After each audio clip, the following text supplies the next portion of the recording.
Marcus, TC, how's your trades going? Excellent as DC. always. Good, good. What'd you say, Marcus? Now I was going to welcome TC. Thanks for being here, man. And of course, yeah, trade. Yeah, Bitcoin number go up only, right? Yeah, the hash rate goes up only. That's what's going on right now. I'm not talking about the Yeah, price. that's We're been making talking my about, eyes pop. For real. Yeah, we should talk about that. I don't know. Are you like a hash rate specialist, TC? I don't consider myself a hash rate specialist, but I have been. I've been doing my own version of the mining journey for a little bit more than a year. What do you mean? What do you mean your version of a mining journey? Well, he has his own mining setup. But I don't know. It's been a roller coaster. I'll explain. Basically, I was really wanting to get into mining the more that I learned about Bitcoin. Initially, mostly just to try to maybe get some more KYC free sats, and also just to understand more about that side of things. And for a variety of reasons, I didn't really make any moves until summer last year. If you recall, we had this big event with China banning miners, or miners shutting off in China, miners fleeing China. This whole event happened that caused the hash rate to absolutely plummet by about 50%. Right? Yeah, it was stunning. So as that was unfolding, because that was basically in a matter of about like 2 weeks, that whole drop occurred. 2 or 3 weeks. The miner's dream.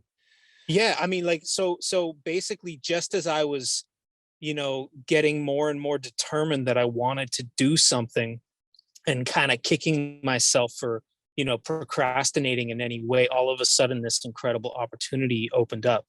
As I saw it as, this is incredible. Look at the difficulty drop, because, for those that don't know, the hash rate affects what's called the difficulty adjustment, which is every 2016 blocks, roughly every 2 weeks, the Bitcoin protocol readjusts the difficulty, which basically, when more people are trying to mine and the hash rate's higher, the difficulty gets higher as well. And when a bunch of people take hash rate offline, like what happened last summer, and the hash rate drops, the difficulty drops, which means it's easier to find blocks for the people that are mining. So this incredible drop in hash rate, 50% drop, it caught my attention, as I'm sure it did anyone else who was keeping an eye on the mining scene. And it's like, oh my God, now's the time. Like, if I jump in, if I jump in right now, like the way to think of it, it was like mining Fomo. It was like not to mention the price of them as well, right? Because I remember mining rigs were what was it? S19 was selling for what, like $13,000-$15,000, and I believe even right now you can get them a lot cheaper. If I recall, those like kind of right around the 100 terahash mining machines, which was like the kind of standard efficiency mining machines this cycle. Those were like 8,000-9,000, and then they started going up really quick, 10,000, 11,000, 12,000. That was the interesting thing, is that as the hash rate dropped, you might expect there to be like a flood of ASICs on the market, which might make the price go down. But I wasn't the only person who saw that difficulty go down. I wasn't the only one who got that mining FOMO. And so the prices actually started going up pretty quick. So I was getting in right when those kind of machines were around 10,000. And so you have any idea what they cost now? Oh, well, yeah, no, now that same kind of machine you can find for like 2,500, sometimes 2,000, sometimes. I heard someone just picked up a S19J Pro for $1,600. The market has absolutely collapsed there. That's a different story. How do you explain that though? How can the hash rate be going up yet the mining rigs, the prices are going down? Because it seems like everybody's Makes plugging in more miners. It actually does Or make is there- sense because the hash rate being at all-time highs right now means it's as competitive as it's ever been. So that 100 terahash machine is actually getting you less sats income than it did a year ago after the 50% drop. And at the same time, the price of Bitcoin has plummeted. Yep. So the dollar profit of that smaller amount of sats that you're earning, it's a squeeze. That's what's happening. It's a squeeze now on anyone who's mining with less efficiency, which brings us back to my story, right? I live in California, okay? And we have What's your insanely cost? expensive energy here, Yeah. right? When I was getting started, my like a year's worth of energy bills, it was between like 21 cents and 23 cents kilowatt hour. And I'm sure anyone who mines hearing those numbers is like wincing.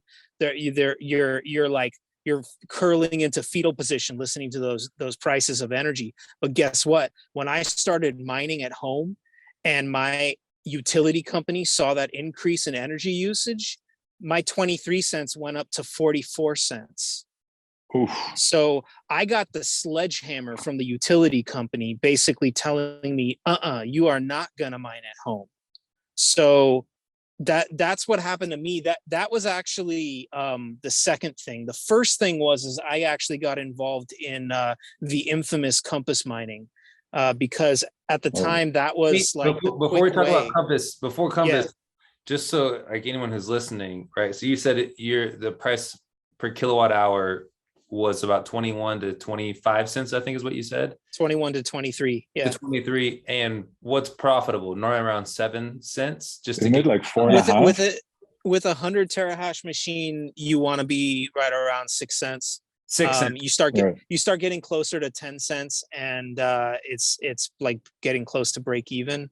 Yeah. The people that are making a killing are operating with 3-4 cents or cheaper. And but basically, like I was sitting there like mining Fomo, and I looked at my options, and there was this thing called Compass Mining, which at the time, despite some seasoned plebs like warning against it, it looked like a potential to kind of at least get some hash online right away.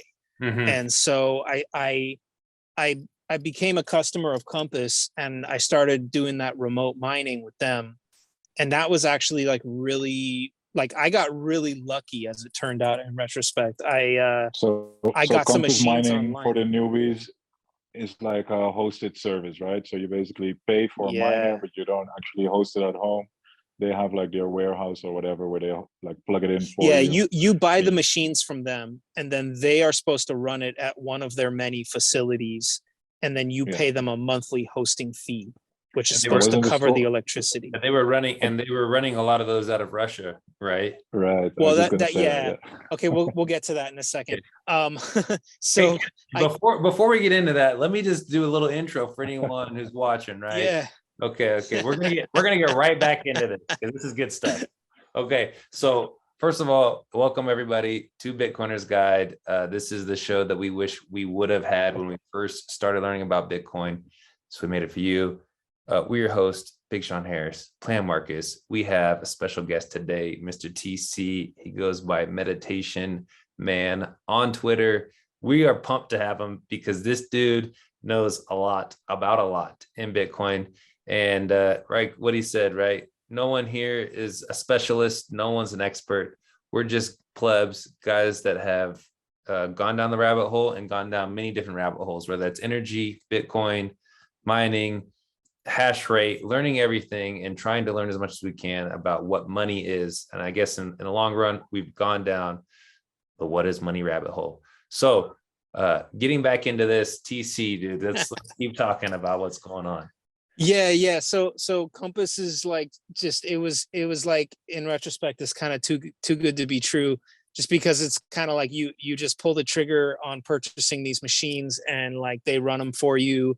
You get to point the hash power at whatever mining pool you want, which was the only kind of like real independent check I had on whatever they were doing.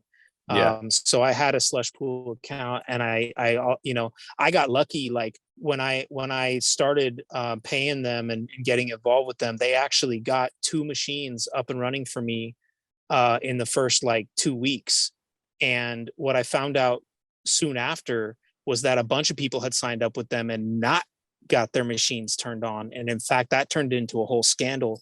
People waiting like 6 months, a year, even, like outrageous, crazy stuff going on. So the TLDR on Compass Mining is buyer beware, and probably just good idea to stay away because they got a lot of problems. It's a very challenging industry to offer that kind of service in, and it feels like they were not really operating with the most integrity. It's been one fiasco after the next with them. In fact, one of the 2 miners that I got with them was in Russia because they had like this 4-cent kilowatt hour hosting fee in Russia because the energy is so cheap there. Yeah. And then earlier this year, we everyone who had a miner in Russia with Compass lost their miner because U.S. sanctions, right? Yeah, man. Janet Yellen over at the Secretary, the Treasury, they decided to sanction the company that Compass was partnered with in Russia, and everyone who had a Russian miner with Compass lost their miner. That was a real disaster. So you didn't get paid, they didn't pay you back for the miner, you just lost it. Dude, I got like literally like $70 back or something from them. It was a joke. Wow. And at the time I had earned back just under half of my initial investment. So I took a big hit losing that machine. But basically, like, rewind back to mid 2021, and I got, that hosted mining scenario up and running, and sats were flowing in. And then I was like, okay, I got to do this at home. And so I got some miners to run in my garage. And by the end of the year, I was mining in my garage. And then it was like January, February, when like these like disastrous energy bills came in my mailbox, and basically I had to end it. Was it just because, so I imagine it's what, PG&E out there? I'm from California too, right? I think it's PG&E, or I don't know what it is, but whatever the energy company is out there, I imagine it wasn't just your energy that went up, it's everyone around you, right? You because they noticed that your energy usage had picked up.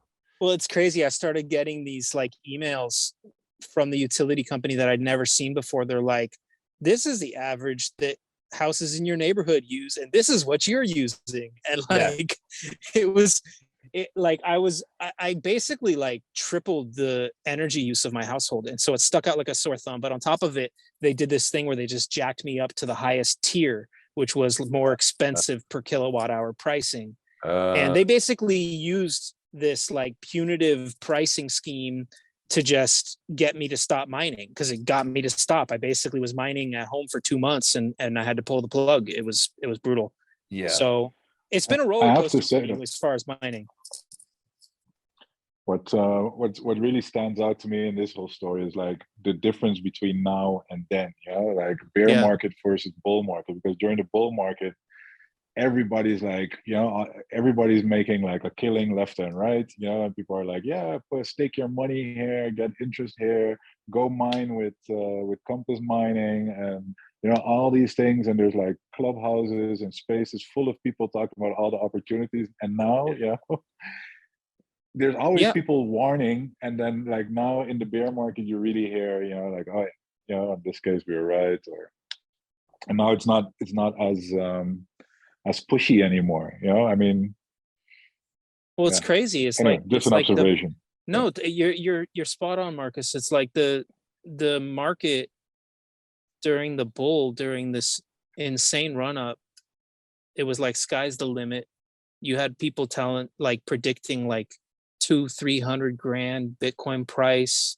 Yeah. Everybody, there were people pushing. This is the last cycle. Like we're not going to have a bear cycle anymore. Like we're perma bull now, and like, so I got wrapped up in some of that. That was me. I got super cycle. Yeah.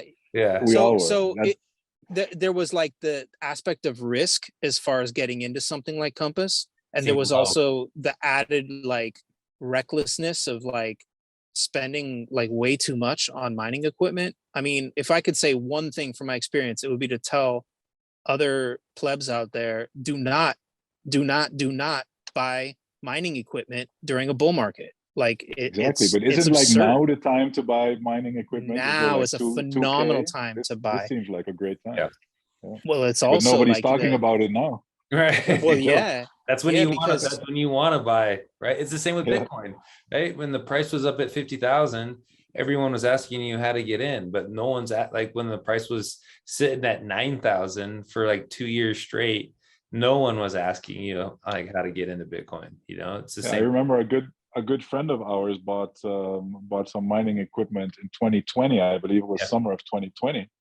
And I remember him saying, like, in 6 months' time, you know, like the value of his mining equipment went like up a 3 or 4x as well. Yeah. So, yeah, you could have made more profit reselling ASICs than you could Bitcoin. holding and selling Bitcoin. Yeah. Like yeah.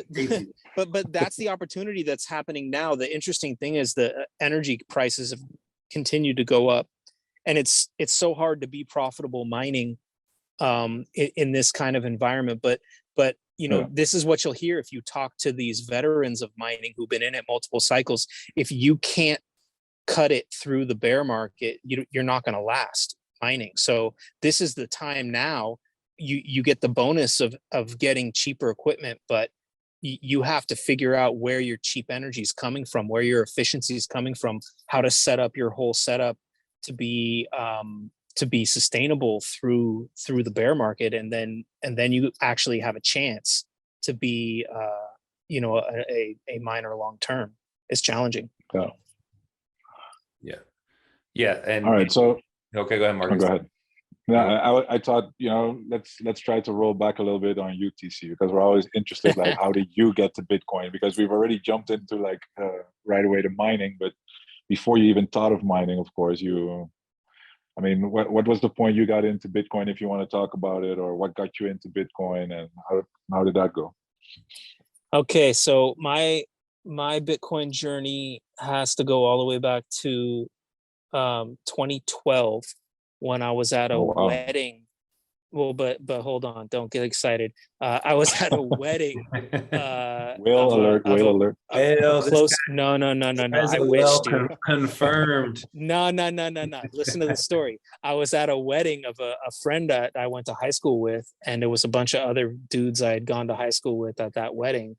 And I'm talking to, you know, another friend who was there. We were all supporting our buddy.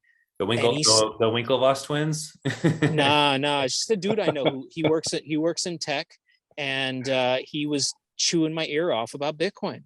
And he was like, dude, there's this thing, there's this new money. Bitcoin was $5 at the time. And of course, it's a wedding. Oh my God. And drinking is happening and partying is happening. It was an amazing wedding. And man, whatever he told me went in one ear and out the other. And so this was an opportunity. I could have been a whale, but I missed it. But that's when the first time I remember anybody actually directly talking to me about Bitcoin. And then you have to fast forward to around 2015. So did he know what he was talking about?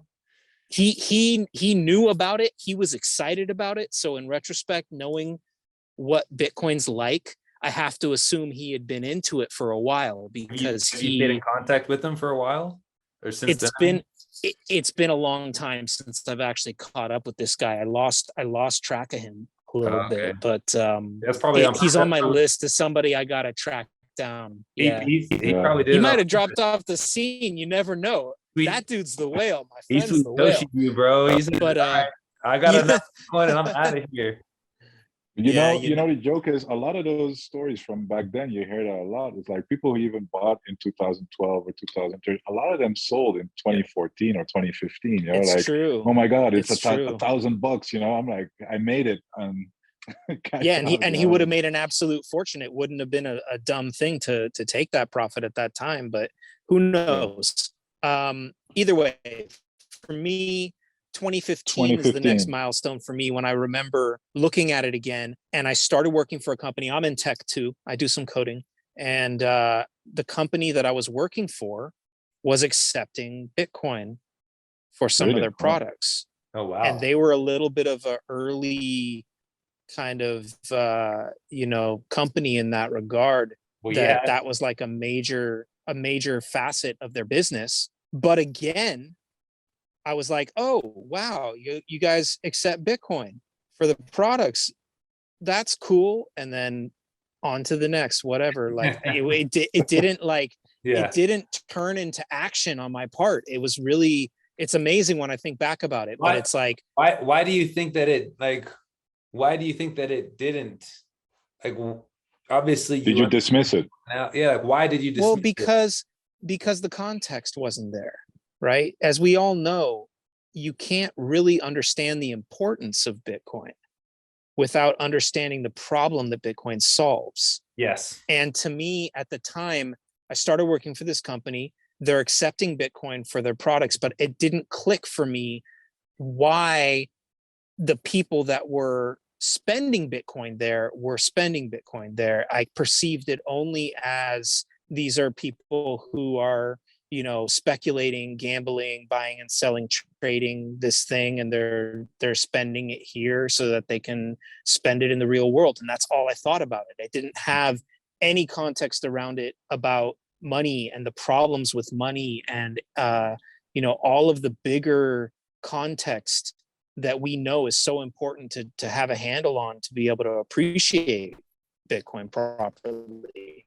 So I just didn't appreciate it even close to what I needed to take any action around that. And it was 2 years later, it was 2017, and I was working for another company at that point. Yeah. And this is where it starts to get weird, because that company actually had a shitcoin and they had done an ICO. Wow. And this is like mid 2017, and I got hired with dirty ICO money from this company that had just sold a bunch of tokens to a bunch of bag holders. And I didn't know any different, but all of a sudden I was working for a company that had a shit token, and a bunch of the people that worked there were really into Bitcoin, crypto, the whole thing, right? Yeah. So I suddenly was surrounded with a bunch of, coworkers and stuff that were into that stuff. Next thing you know, I was like getting all the hype. It was getting later into 2017, and the price started really moving, and that's when I got my act together, and I started like actually digging in, and I actually picked up some Bitcoin, and unfortunately I picked up some shit coins too.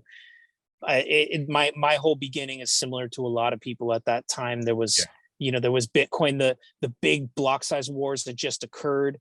I heard all these rumblings about people who had Bitcoin, and they all of a sudden got the Bitcoin Cash because they were like holding the Bitcoin when the fork happened. And so there was a lot of like confusion for a new person, plus just a lot of shitcoining going on. And I don't even think shitcoin was like a word in my vocabulary yet. So it was just all a big, like, exciting, universe of crypto. And fortunately for me, like, Bitcoin was always like the number one and like my largest holding. And it took me a couple years to really figure out like what else was going on there. I was basically probably a typical new person to all of that, just kind of like accumulating and doing a little bit of trading. And it was honestly 2019 when I really kind of got a shock. I was watching that craziness in the repo market, 2019. Wow, that's what debt market was screaming, and the economy was teetering. And that was right around the time I had a little bit of stocks and a stock portfolio. I sold it all. I started like watching some podcasts and stuff, some people who were really clued into what was going on with the macro scene. And I started kind of like refining my understanding of macro and bonds and what was happening in the economy. I was watching some of these Goldbug people that were talking about hard money. And basically, as we went from the end of 2019 into the beginning of 2020, and COVID, and then the big crash, all of that converged together for me and really gelled to a perspective of like, there's just an awful problem here, and it's not going to get solved. And I need a whole different game plan as far as my family. You know, during this whole story, during all these years, I got married, I had a kid.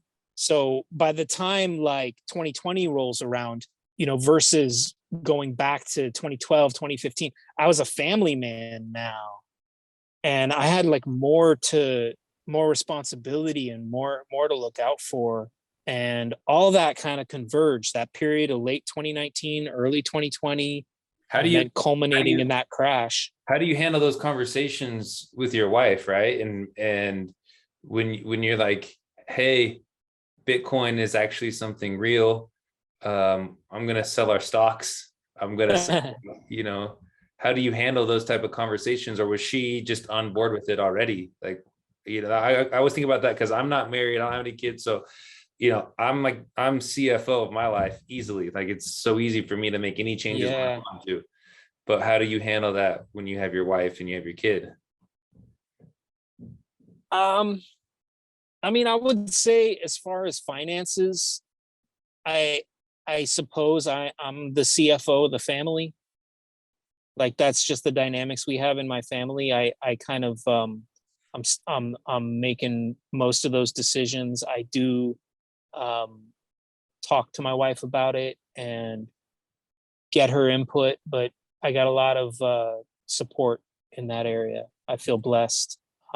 It's not like a situation where I feel like there's like, you know, friction or doubt or pushback when it comes to sort of the big picture, because I'm the one spending a lot of time reading books and watching podcasts, and these days having conversations on spaces, and, you know, like, really like digging every day and trying to just like get to the bottom of a lot of this stuff. So you know, last couple of years have been crazy. I would say like most of the conversations that I have in my family with my wife especially is like all about just clown world. It's all about like how crazy it is out there. We had a lot of conversations about what we're going to do about like, you know, school and our kid who's, you know, at the age where they should be going into school, but we're definitely going to be like homeschooling and like, you know, just trying to like get a beat on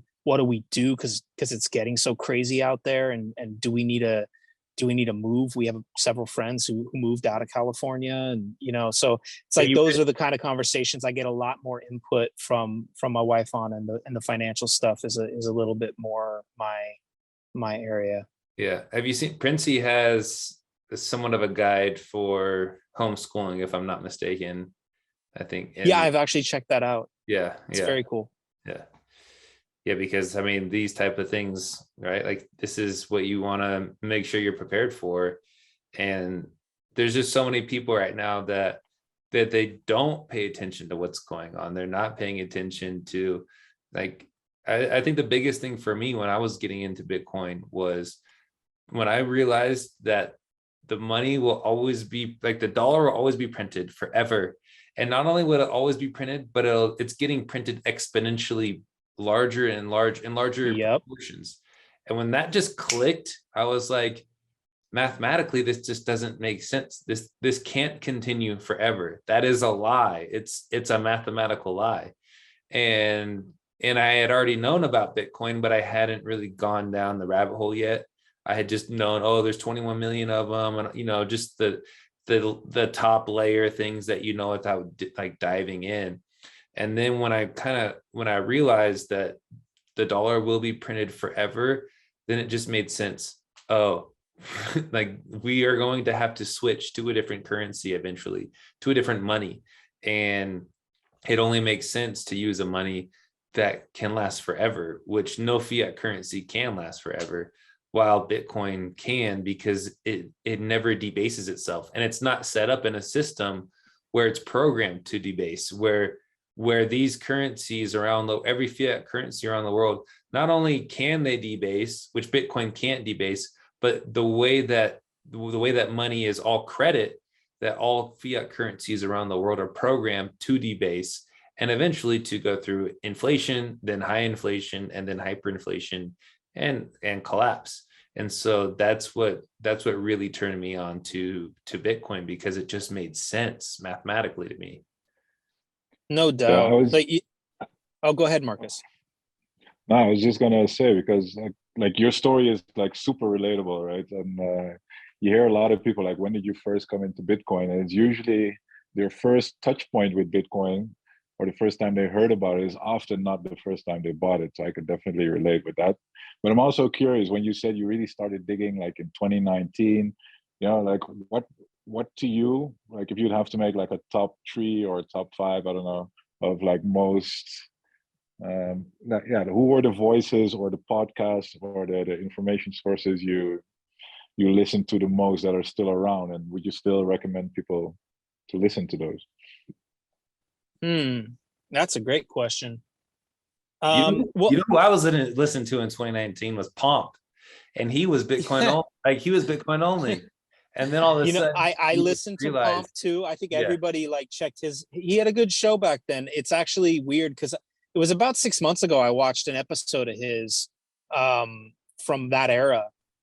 It was only because of the guest that he had. I wanted to see what that person said, and I was like a little taken back by like Pomp was a little bit more grounded back then. He got weird in the last couple of years, but like but I mean, for me, like I was actually like, okay, so there's two people I'll point out that are still around. So one is actually a Goldbug guy. His name is Mike Maloney. I don't know if you've ever watched his shit, but his series, the Hidden Secrets of Money, is fabulous. I would actually recommend any Bitcoiner check out the Hidden Secrets of Money series. I think it's 7, might be 9. I don't know. I think it's he makes a big point on I remember that, because that was a special that I watched too when I was going down this rabbit hole of what's hard money. Yeah. And he made this big point of there's currency and there's money. And there's money. And yep. Fiat and so the dollar is me, currency, right? Yeah. Sorry. Right. So yeah, totally. The Maloney stuff really hits because he's talking about the same problem that Bitcoiners talk about, right? It's the lack of hard money, and it's this growing debt. If you don't watch his whole series, I think I'm not sitting in front of this stuff, but I think it's episode 4. But there's this one episode in that series where he basically breaks down how money is created.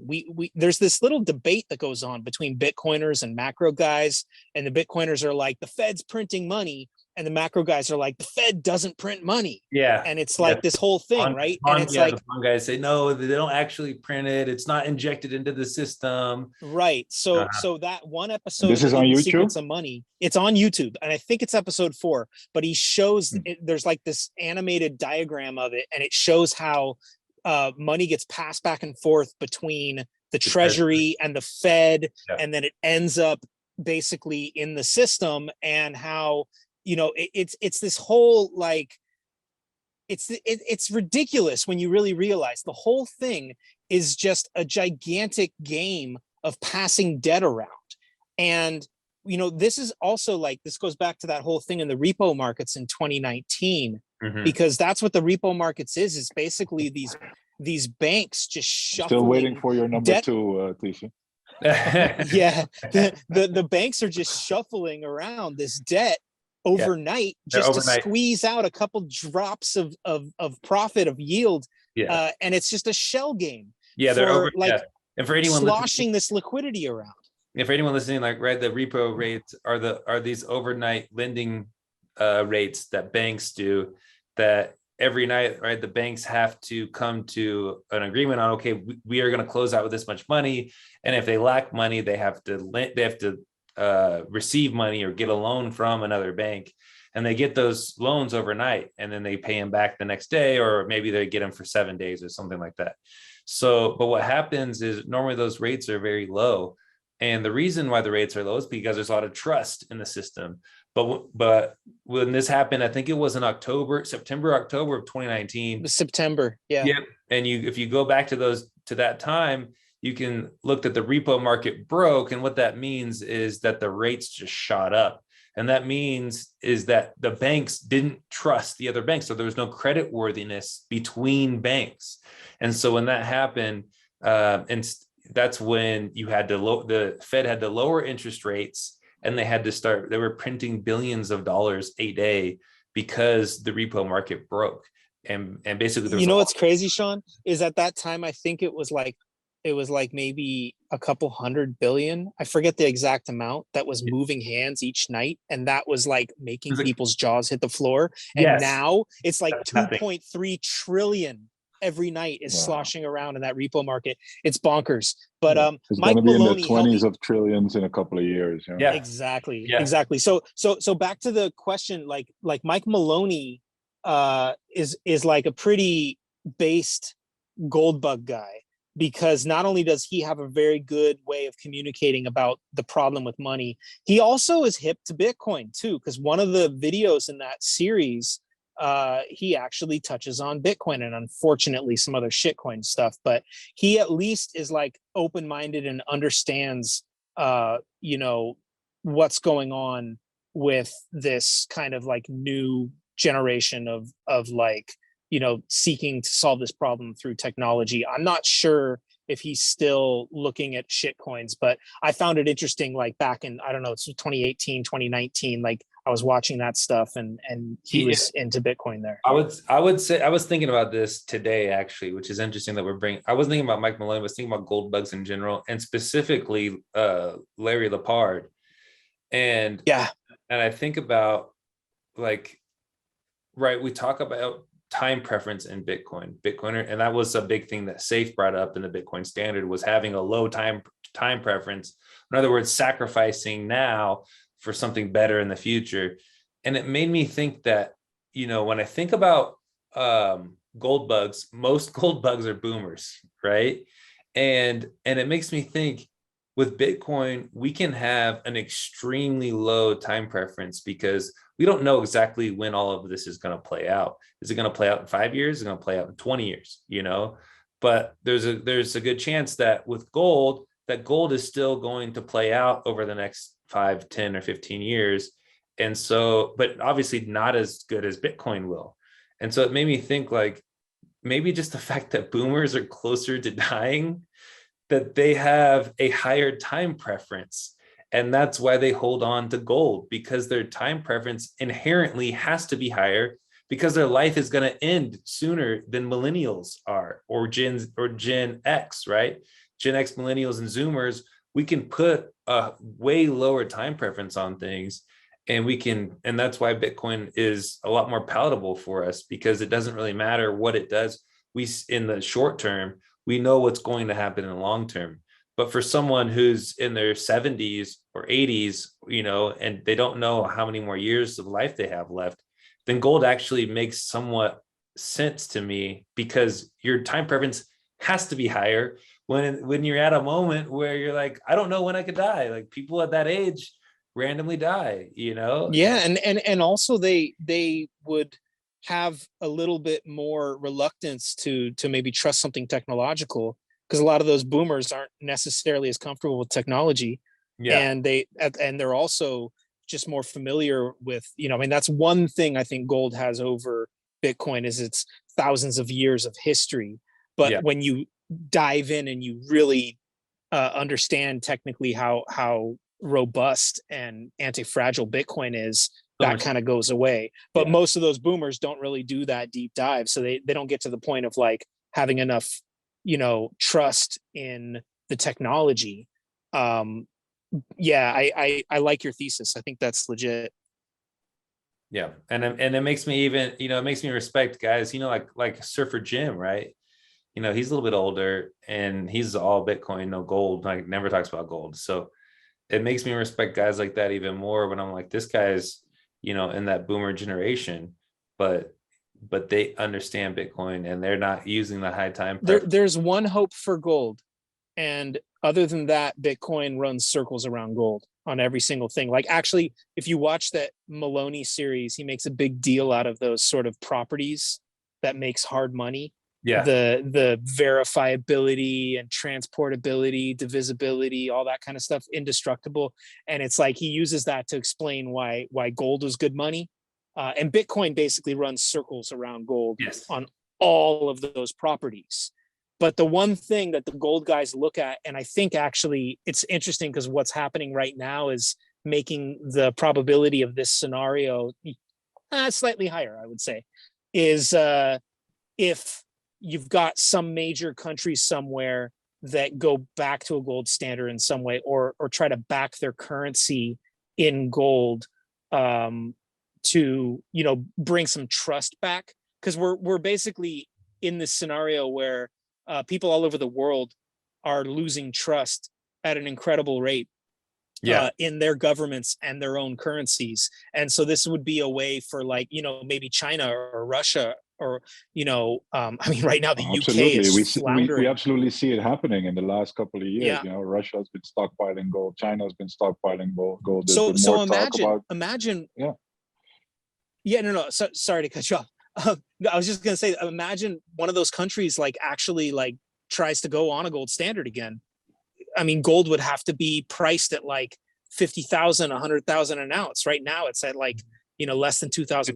It's like 1,700 bucks. So it's like, you know, that's the hope I think that those old guys have in gold, is that like one of these countries is going to make that move, and all of a sudden their shit's going to like 100x or like 50x. And I don't think that's impossible. I don't think that's a zero probability. I think there's like a small chance of that happening.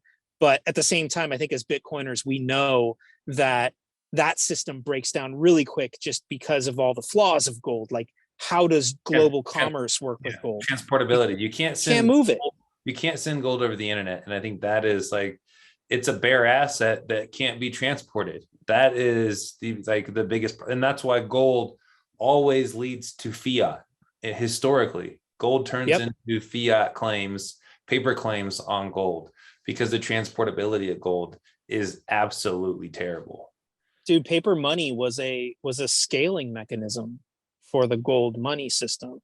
It in a couple different ways. Like it's helps with that transportability. It helps with divisibility, but it really helped these governments basically make the money printer go crazy, because, you know, you can very easily just, you know, whip up a bunch of paper money.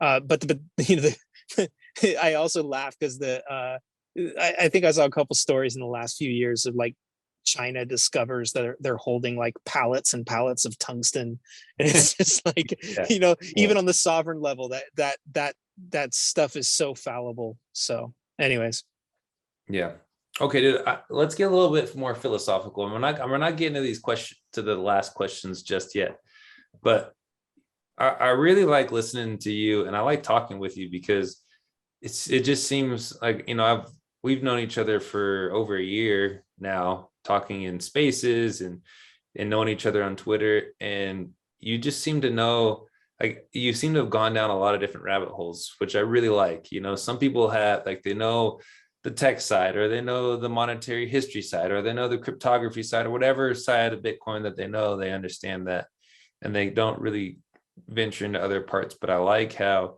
you venture into other parts. So my question for you is, okay, we know about Bitcoin, but like, what matters, right? Like, what really matters with everything? Like, we have this clown world that we're living in. We have family, we have money, we got fiat money. Like, what gets you so excited about Bitcoin, or what gets you excited about life? Like, what is it that really matters? That's actual signal. And what is it in Bitcoin that matters more than anything? Wow. Well, what is it that matters in Bitcoin? I think is a bit of a narrower topic than what matters more broadly, as far as, you know, just being a human and living this human life. I think for me, just maybe to keep it short, what matters in life is living. And I know that's kind of maybe sounds a little weird, but like a lot of people aren't living. Profound. It's profound. It's, I mean, like, but it's crazy because I think our modern life is, it's actually like keeping people from living properly. Yeah. Like everyone's indoors, everyone's staring at screens, everyone's sitting on their ass, everyone's eating processed food, and you're sort of suppressing your real like physical potential and spiritual potential and all these things all at the same time. And people wonder why there's a lot of depression and anxiety and all these things. And so, you know, I think the point of all of it largely is really just to be in the moment and experiencing this incredible thing that we have. I mean, some people call it a miracle. It's pretty amazing. You know, for me, I did mention I got married and I'm a parent now, and I would say that I kind of see now, looking back over the last several years, how profoundly just becoming a parent has changed me. And so I highly encourage people to think about creating a family at some point, because I think that's really important. You know, we spend so much time as Bitcoiners like trying to figure out the truth and trying to understand what's going on in the world. We need more people in the world doing that. And the best way that you can do that is to create some offspring and raise your kids right and get your kids to like understand the world from your point of view and lead them on the right path. I think it's a really big deal. At the same time, you know, we need to create in order to make change in the world. So I think narrowing it in a little more to the Bitcoin aspect of things is, you know, I mean, there's this prophet on Twitter. His name's Yellow. I think you know him, you guys. But he says that one of the important things we got to do during the bear market is build, and that's legit. Like we have to take the protocol of Bitcoin and build on top of it and make more tools and create more interconnectivity and more specific solutions out of this very powerful, broad protocol, and change our world. Like the world is not just gonna all have a light bulb go off at the same time and suddenly realize what Bitcoin is and run for it. This is going to take a long time, but that path is accelerated by people building great things and creating, you know, much more, you know, accessible and tangible solutions out of this foundation. So for me, like I about a year ago, I joined a company that is in the Bitcoin space. And that's been a really big change for me, because I mentioned before, I've been working in tech for a while, and I did spend a period of time working for a company that had a shitcoin. And, you know, I didn't really feel like a lot of like purpose. Yeah. And I wasn't living, to go back to my previous statement, I wasn't living fully working at that company. And now working in a company that's focused on Bitcoin and building on Bitcoin, it's transformational. And I feel like I'm living much more with purpose, and my work and the energy I put into my work, I know is going towards a real purpose. And those things are, I mean, that's kids, find some way to build on Bitcoin, get a job at a Bitcoin company, start a Bitcoin company yourself, figure out some way to take this protocol and turn it into some tool to solve a problem more specific than the broader problem that Bitcoin solves. Take it and run and create And that is how we're gonna change the world for the better, is all of us contribute that way. Yeah, it really makes me think, like, you know, in the internet era, right, which we're still in, obviously, but so many companies were created that couldn't exist before the internet, you know, and I think that's the same thing that's going to happen with Bitcoin. I think in, you know, 2025, 2028, 2029, we're going to really start to see this boom of companies that are Bitcoin native. And we're already seeing some right now, but people haven't really gotten to wrap their minds around what Bitcoin is and what it can do. And so I think the possibilities that are going to happen in the future with Bitcoin companies are going to be insane. And I think that's what's so cool about us being in Bitcoin now. And people go say, "Oh, we're late to Bitcoin," or whatever. It's like, no, we are so early. Like think about, there's one country right now that has Bitcoin as legal tender. Like, we're insanely early. Hyperinflation has not happened in the dollar yet. Crazy early. So I think that's what people don't realize, is just like what you said, if you can start building things right now, and this is what's fun for me and Marcus and, you know, and some of the guys in the meme factory, is we have our own jobs, and on the side we get to do some podcasts, and we get to, you know, do memes, and we get to throw whatever, you know, a halving party and have fun, and that's, for us, that's like building.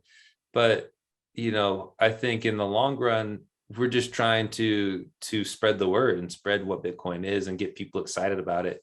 And as the more people get excited about it, then you're going to get some really smart people who are going to come in and are going to be able to figure out how to build on a Bitcoin only standard. And that's what excites me, is to see the things that are like the innovation that's going to happen is going to be insane. And, you know, just, I think Jameson Lopp said, or Opti, or I don't know who said it the other day, was like, you know, we're going to be able to innovate faster than they can regulate. And that's exactly what's going to happen in Bitcoin, in my mind.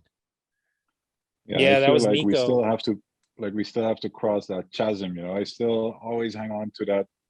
And that's been really clear how that's been playing out. The whole, like, first they ignore you, then they laugh at you, then they fight you. We're so clearly in that fight you stage still. And what comes after that is then you win, you know, once they stop fighting us, and all of a sudden there's going to be this point where, all right, Bitcoin is here, we all see the benefit, everybody understands what it is, and that's when it's just going to, like, grow through like everything.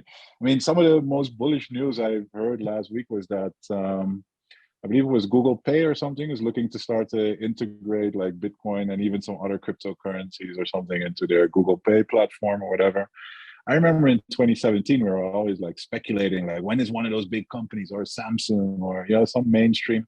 But, you know, honestly, I think it's really just that, you know, the powers that be, whether it's the banks and the government, you know, they right now just still putting this blanket of disapproval over the whole crypto space.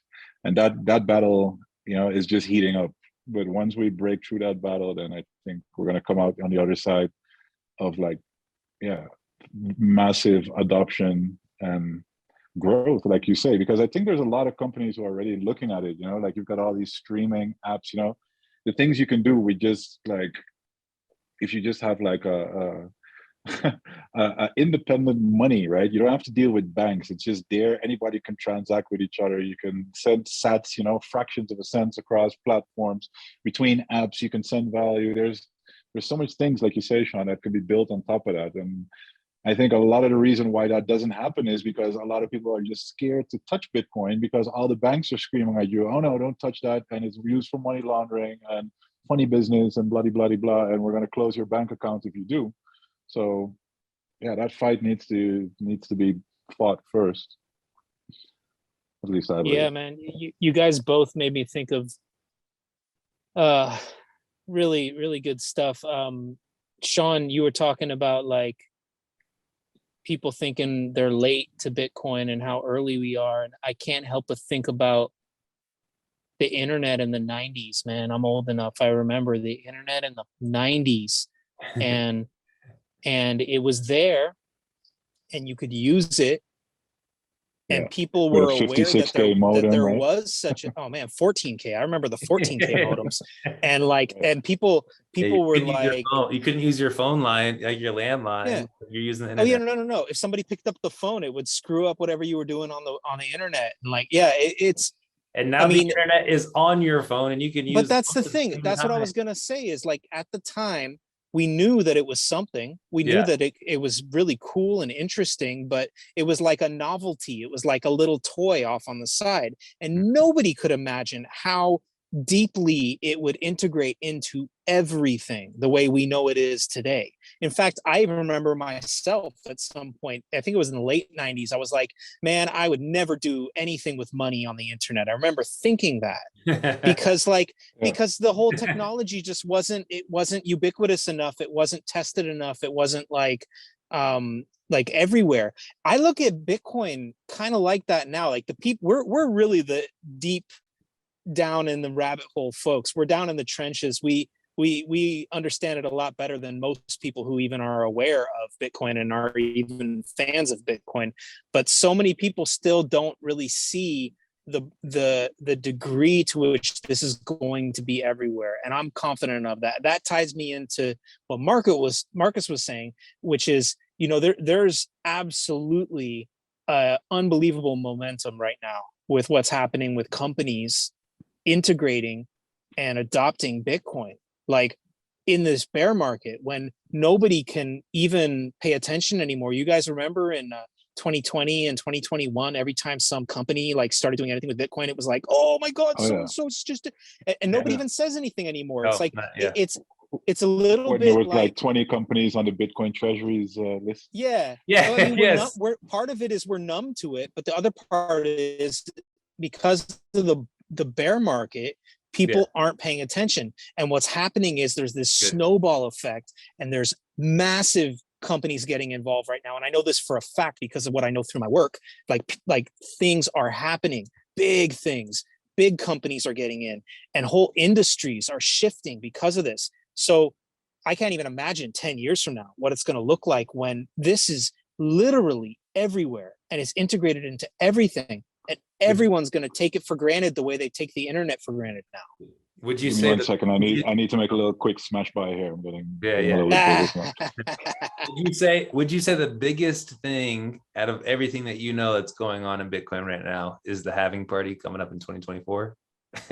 Oh man, I was looking at like Airbnb spots in El Zonte for like a year and a half out. Like I'm already looking. I'm excited about that, man. I want to come to that for sure. And you know, I know it's going to be monumental for so many reasons.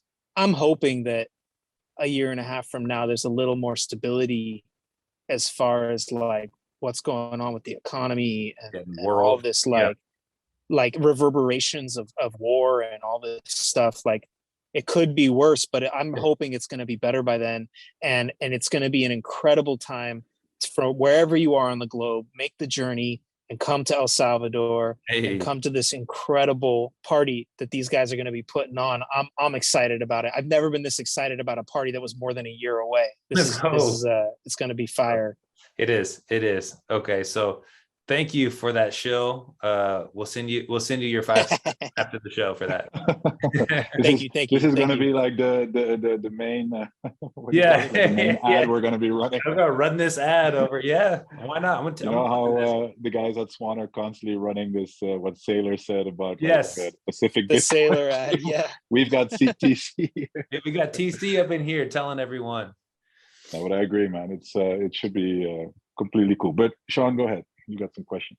Okay, final 3 questions.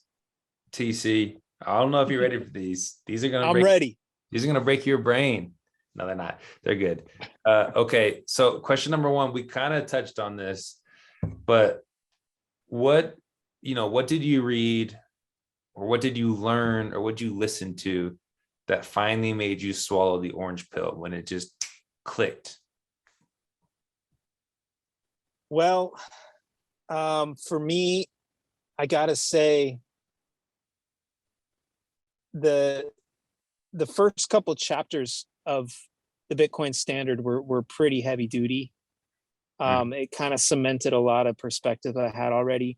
But I mean, I think really it's just a culmination of things. I think that period in 2020 between like March and like July, August, summer, like everything just completely cemented all these perspectives that I had for the last decade or two. I mean, I didn't even tell you guys I was paying attention to the Great Recession back in 08. I remember going to these Occupy Wall Street events and stuff where people were going out of their minds that they spent $800 billion to bail out the banks. And now it's just untold trillions and everybody's doing nothing. So I've been paying attention to a lot of this stuff for a long time. And I feel like 2020 was the catalyst year, and it all just kind of came together.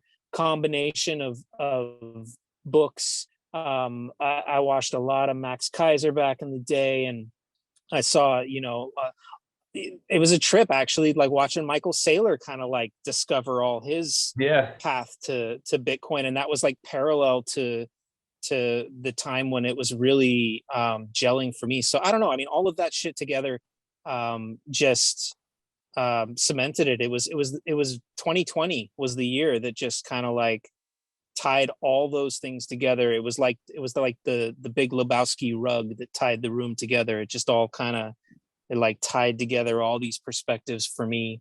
The macro, the hard money thing, the technology, the decentralization, all this stuff finally hit me, and I realized I was actually grateful I already had some Bitcoin from 2017, but it was when I started fucking going crazy. It was 2020.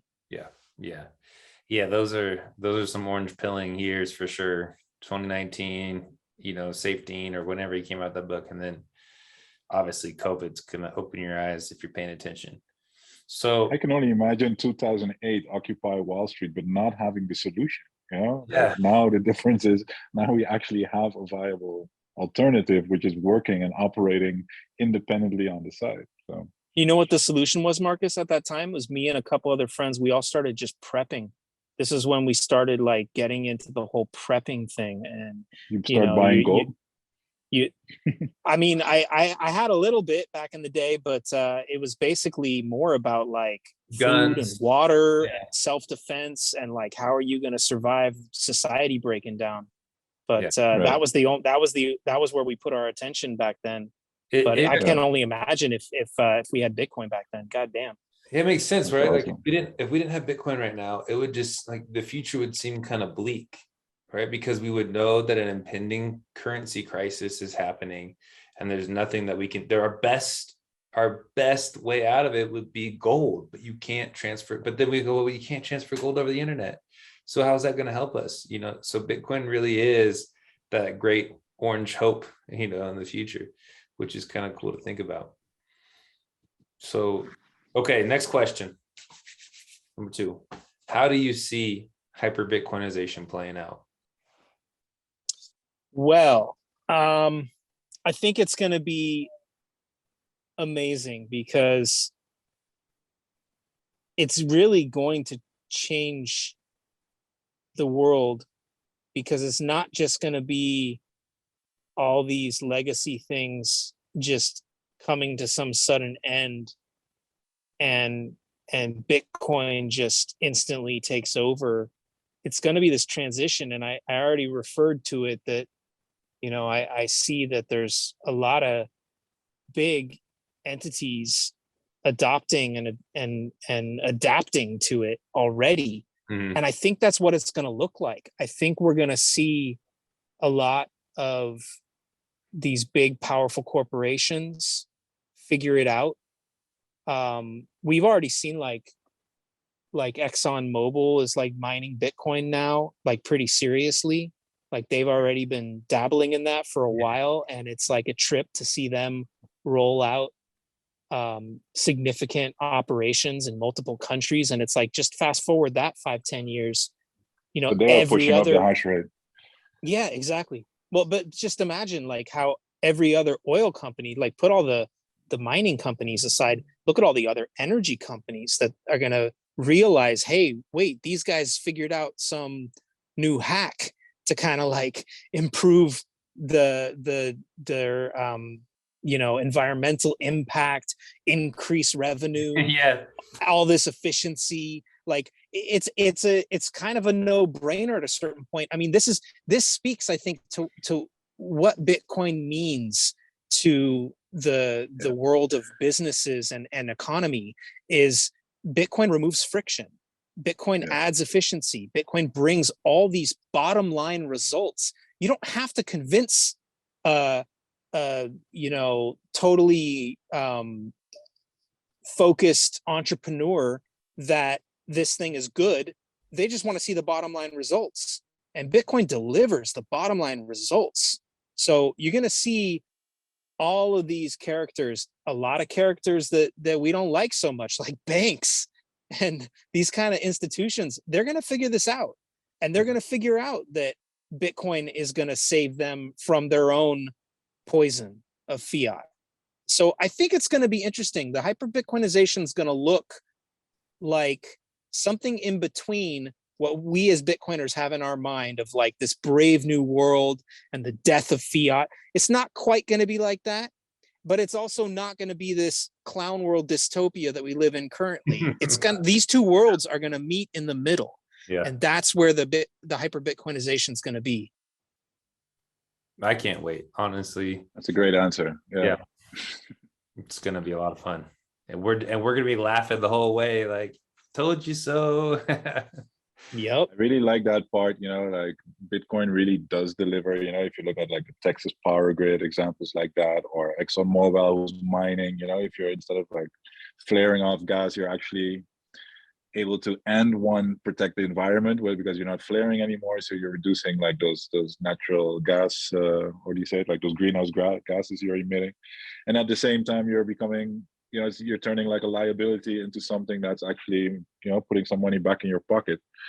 And companies can't close their eyes towards that. At a certain point, not only are they not going to like not look at it, they're going to have to explain themselves why they're not doing it. Why are you leaving money on the table? So 100. And just wait till the banks figure out that they can move billions of dollars of value for like pennies and fees. Yes. It's like, this is the thing. I feel like this is just right around the corner. These financial institutions, when they realize the friction-free, super cheap, super efficient final settlement, it's a game changer. Yeah. Wait till I have to say though, I'm sometimes a little bit disappointed by like how come they still don't see it. Like at the, and I know organizations are as slow as the people that work there, but sometimes you wonder, like, my God, like. Well, it's because the Titanic hasn't broken in half yet. It's like a couple floors are filling with water, but it's still floating and it hasn't broken in half yet. But wait until it breaks in half, and then they're all going to be jumping ship. Like, we're not quite there yet. We're almost there though. And they're making money off of the fiat system right now, right? They're giving, they have all these banks are Fed chartered banks where they can create money out of nothing when they issue new loans, and they're making a fee off of everything. So because all money is credit, that's what makes the banks money, is because they can charge all those fees on loans, on interest, and they're living off of the fiat standard. And so there has to be something that drastically happens to make them decide that now we're going to live on a Bitcoin standard, because they can't control the money when it's on a Bitcoin standard like they can on a fiat standard. Yep. One quick question related to this. Sorry, I know you want to go to the last one. No, go ahead. Does hyper Bitcoinization involve people running their own nodes? How do you see that playing out? Mm-hmm. Because to me, like we touched on this a little bit earlier, like gold has this centralization effect, because if you have a lot of it, you want to store it at a bank, right? Because you don't want to keep like a bunch of gold at home, and it's hard to protect, it's costly to protect, it's all that stuff. But at the same time, you don't want to put it in a bank, because that kind of defeats the purpose, because now there you're trusting people again. Same thing with Bitcoin, it's like you can try to, pay a mining company to run your miners for you, but in the end you see like, okay, I'm still trusting somebody again. So just curious, how do you see that part playing out? Are we all going to have like a node at home? Every person will have a node. I don't see why not. I honestly don't see why not. It's so crazy. Look at the example of the proliferation of the internet. Like if you go back 20 years, every house didn't have a Wi-Fi box. No. But you take for granted the fact that like you go in a restaurant, you expect them to have some Wi-Fi. Like it's expected everywhere. That's infrastructure. That's infrastructure that helps that network proliferate. And that's what a node is to Bitcoin. It's infrastructure that helps the network proliferate. It also helps sovereignty proliferate for the individuals that run their own nodes. And quite honestly, you know, Clown World out there is doing a really good job of pushing people towards running their own node, just like I think it's doing a really good job of pushing people towards self-custody. I think if you look at the average messaging from Bitcoiners about a year ago, it's banging the drum of self-custody, but there was a little bit of an attitude of, well, you don't have to run your own node. It's cool to run a node, but you don't have to. And I feel like this year it's shifting, and now it's like self-custody, no doubt, run your own node, no doubt. And I think that that's just going to kind of proliferate with Bitcoin as it spreads, is that you're just going to see more and more overreach from governments and overreach from financial institutions and friction everywhere. And the solution to that is self-custody and run your own node. And you remove that friction, and nobody can tell you that you can't transact. Shoot, you never know how these chips might end up turning out. Everyone might have their own miner in their house one of these days. You never. Yeah, good point. Never know. Intel inside. Yeah. Some IBM. Okay. SHA-256 inside. Yeah. Okay, last question. And this one is a little bit different, right?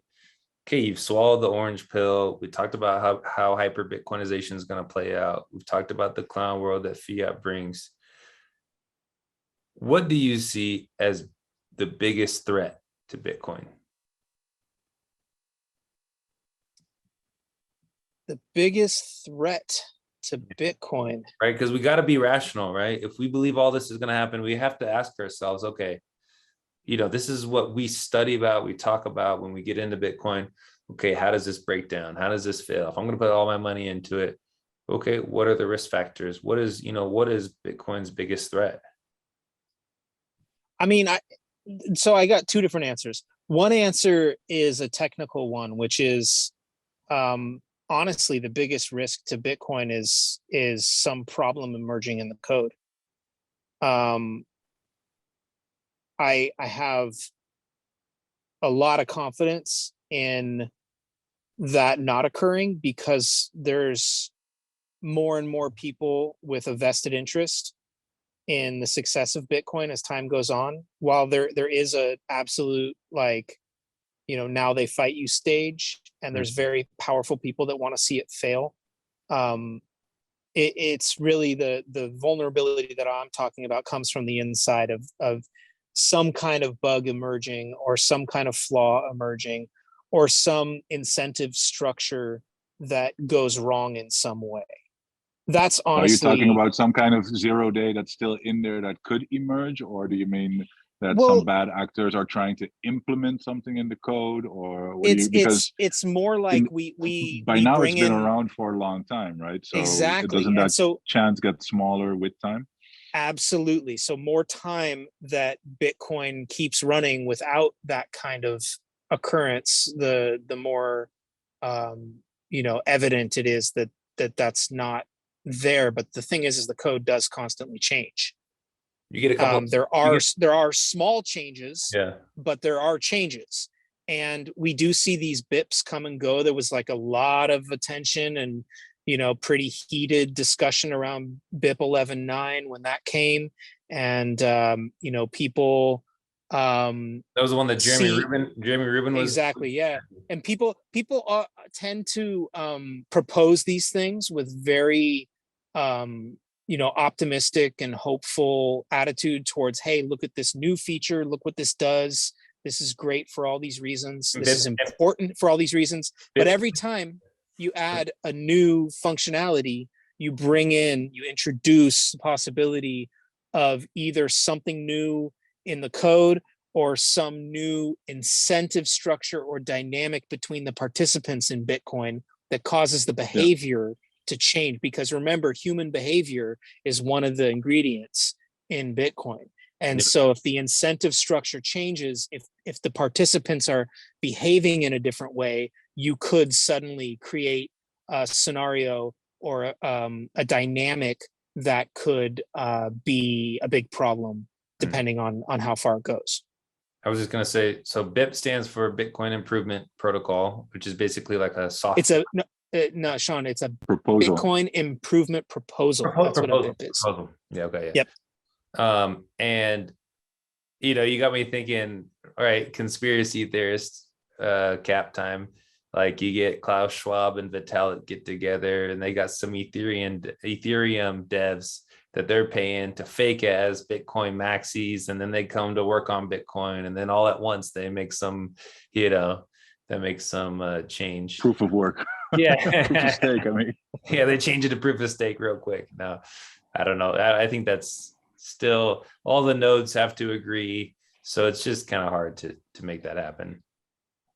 Yeah, I mean, also, the other thing I was going to say, because I said I was going to give you two answers. The second answer is really just what percentage of the population are sheep, and to what degree do people get terrified into, turning against something. Hyper Bitcoinization does require more and more people in the world using this system and this network growing and Bitcoin falling into more hands. And I think in the last couple of years, we've seen some profound evidence that there's a large percentage of the population that are very susceptible to, fear and FUD and propaganda. This energy thing is like, man, that's what most people say. FUD. Absolutely. That's what most people say when they're like, oh, Bitcoin. Well, isn't that bad for the environment? I hear that out of so many people's mouths. Yeah. And it's not a coincidence that like the European Central Bank and the IMF and the World Economic Forum, that they're all drumming on about climate change. Yeah. Why is the frigging central bank, the European Central Bank that doesn't have a climate mandate, talking about the climate all the time? And at the same time, they're trying to smear Bitcoin. And we all know that, a Bitcoin miner is as green as a Tesla because they both run on electricity. So there's no carbon emittance there. It's all about that energy mix. But that nuance is completely lost in with the sheep, to put it in your words. Man, there's vampires running the show. They know that they can't stop Bitcoin. But what they can do is they can mess with people's heads. They can control the narrative. And that's what they're doing. Yeah, exactly. So they're going to keep doing that. By the way, before people come down on me saying that it's as green as a Tesla, it's way greener than a Tesla because it doesn't have any batteries and all that. So let's not go there. I agree. Marcus is a bear on miners. No, I'm a bear on. Anyway, never mind. Go ahead. Got Tesla stock, apparently. No. I'm just joking. It got me thinking too, like when you, like a little thing that blows people's minds when you talk about Bitcoin is like when you become your own bank, right? Because most people say, oh, I don't want to, I want to give my money to the bank because I can't trust myself with it, And I think that even that type of narrative too is going to be hard to get a lot of the quote unquote sheep, right? Or the sheeple to decide that they want to custody their own money, that they want to hold their own money, that they're the last line of resort against them having their money and them losing their money. And I think that's what's really hard for people to put together is like, I'm actually becoming my own bank. I am not going to rely on the bank to hold my money. And that's good. And I think it's so hard for people to understand why the immutability, why you can't, roll back the blockchain, why you don't want a bank to touch your money. You should not want someone else. You should not trust someone else to hold the money that you've worked for your whole life. But yet that's like let me shirk that responsibility, put it on somebody else. and that way I don't have to worry about it. But in reality, you aren't free. You lose freedom when you give up control of your money to an entity like a bank. And people they would rather have the perceived safety, which we're finding out it's not safe to give your money to banks and central banks. They'd rather have that perceived safety over the true freedom of what Bitcoin actually provides. Yeah, people say that Bitcoin doesn't have a marketing department, and I disagree. The central bankers and central planners of the world are the marketing department for Bitcoin, because everything that they're doing is driving people towards seeing this and understanding everything you just said with more focus and clarity. We've seen so many events in just the last year. You had the truckers in Canada getting their bank accounts shut down. Man, the poor people of Lebanon getting a full-on bail-in. And honestly, like, this is the reality of the current situation from the macro perspective, is everything double-digit inflation across the board. Double-digit inflation, and all of this credit risk. It's some of the more like complex stuff for most people who aren't really tuned into macro to like listen to. And if you listen to stuff that Greg Foss talks about, these kind of things, it's like the credit default risk. It basically means the risk of these debts not getting paid back is so high now. It's higher than it's ever been on the nation state level. And that includes powerful nations like the United States. The US doesn't have to pay back their debts, though. They just get to print more and more and more. And so the whole system is heading towards a massive default. The last time there was a massive default, the gold window closed. 1971, when gold was taken away from the money, that was a default. That was the United States defaulting on its debts to all of its allies globally. So we're in one of these historical moments now. And in that moment, when things fail and these things default, people are going to realize what a mirage the whole system is, and all the safety that they perceived and all the certainty they perceived is just thin air. And they're going to realize they need to self-custody their wealth. They need wealth that can't be, censored or confiscated, all of that good stuff. It's going to come right to the top importance and priority for people in that moment. And for me, that's when the gear completely shifts, and Bitcoin is not perceived as a risk asset anymore. It's perceived as the safe haven, outside money, hard money that it is. Boom. Right. What an ending, TC. Yes. Holy shit, you really brought it today. Yes, TC brought the fire today. Well, that's thanks. why I love these talks, Sean. Yeah. Hey, TC, thanks so much, man. Yeah, hey, you guys are awesome to talk to. I could do this for hours. Thank you so much for having me. I really, really had a good time. Yeah, man, give people a handoff. What are you building, if you want to let anyone know, or where can people find you? Dude, every time I log into Twitter, I see TC in a Spaces somewhere. So yes. Make sure find hey, TC man, there, because if you're not if you haven't had enough from today, you can find him there. Yes. Spaces kind of replaced the podcast rotation to a great extent in this last year.